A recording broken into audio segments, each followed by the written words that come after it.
started talking about the church, and me and Sister Stephen, we come a long ways. All right. And I like to talk about the church.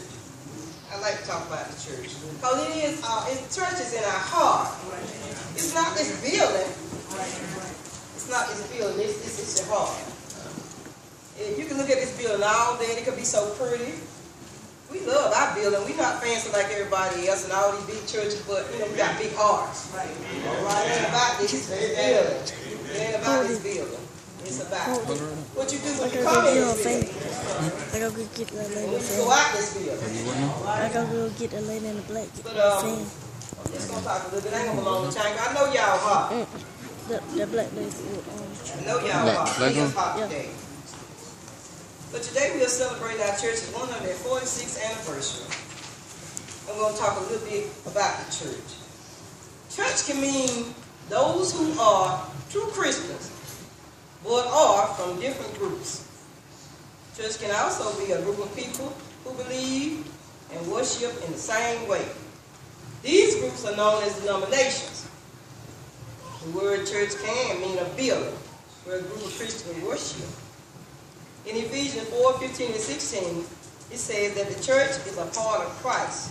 He is the head, and the church is the body. Colossians 1:18 says that the church was raised from the dead and will never die again. We know that if the head cannot die, the body, the church, which is a part of Christ, can never die. The church is made up of all kind of people everywhere.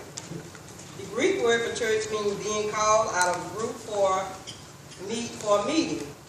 The church was brought into being to show Christ and his shining greatness to the world. In Ephesians 5:23 and 24, it says that the church has the work of obeying and carrying out the plan of its head, Jesus Christ. The church is supposed to be a great place where Christian people come to worship, to get together and talk about the Lord. But nowadays, it's a place of confusion.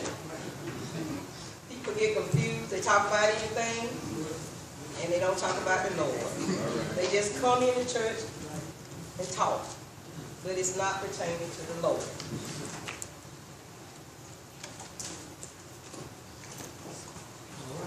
Christians are not told to take the world to Christ, but to take Christ to the world. All right. Revelation 16 and 21 says, I am Jesus. I am sent by angel to you with these words to the churches. I am the beginning of David and of his family. I am the bright morning star. The Holy Spirit and the bride say, come. Let the one who hears say, come. Let the one who is thirsty come. Right. Let the one who wants to drink of the water of life drink it. It is a free gift. I am telling everyone who hears the word.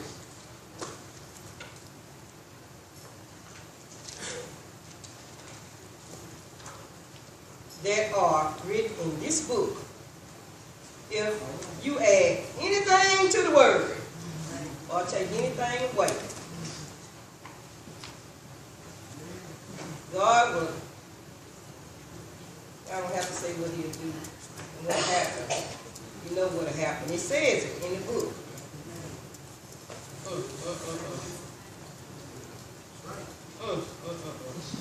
He who tells these things say, I am coming soon. Let it be so. Come, Lord Jesus. May all of you have the loving favor of the Lord Jesus Christ. Let it be so.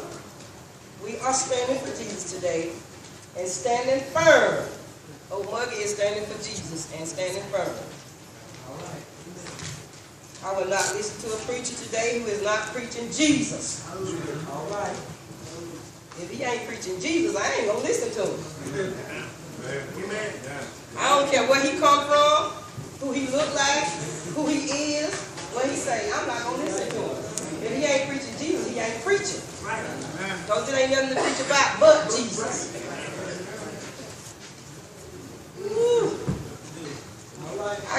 around this church and I decorate.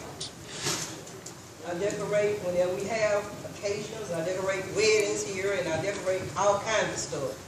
But it don't mean nothing to me. The only thing this church means anything to me is the cross. Yes. All right? Say that. The cross. The cross means everything to me. And I don't care what you take away from this church, just don't take that cross down. All right? Don't take this cross down. This cross is life.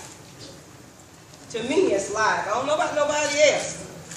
I don't know about nobody else. But when I always have to say this, and I was taught this. My brother-in-law told me that was the main thing. He always taught me this. He said, if a preacher don't preach the cross, they ain't preaching. And I believe that because I read the word. And I know what the words say. But I have a little thing here to read today called to serve. We got some members who, I'm going to say a little bit about the history first. I'm not going to read the whole history. We got a history. We got the Bush Harbor. I don't know nothing about the Bush Harbor, but I know the old people who don't know about the Bush Harbor. I got it, but I'm not going to read all that today. I'm just going to read a little bit. In June of 2012, Sherry, I call her Sherry. I can call her that because I'm older than she is. Sister Miller. She organized Vacation Bible Study at Old Mother Baptist Church, and we had 42 members attending the first year. Last year we had 98. We had a good time. It was really good. We had 98 members last year. It was very wonderful. We had a good time.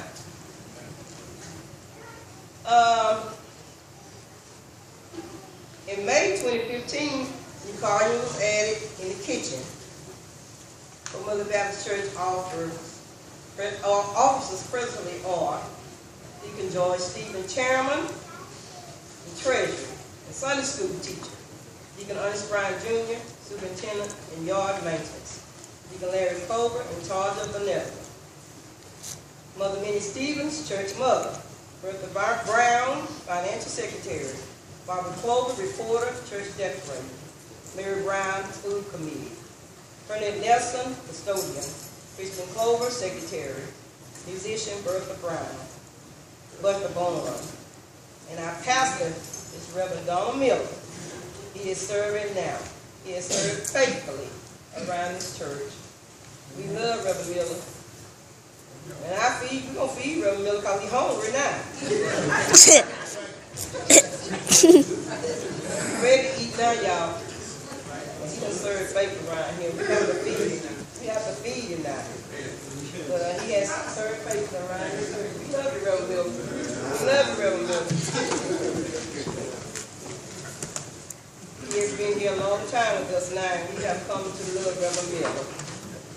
Yeah, we can talk to Reverend Miller and we can have fun. I have a little poem. It's not a poem, it's just a little reading, and I'll be finished. It's called To Serve. It's probably on the program because I told Christian to put it on there. It's called Call to Serve. It says, bought with the blood for the sake of his word, not to be held in reserve. We're not just here to fill the pews. We are called to serve. Now some might say, I don't know how, or there's nothing I can do. My friend, God doesn't make mistakes. He has a plan for you. There's a place in his kingdom that's meant for you to feel. A place where the gift he gave you fits perfectly into his will. When you speak to God in the morning, if you struggle for something to say, try asking the simple question, how may I serve you today? Now be prepared for the answer.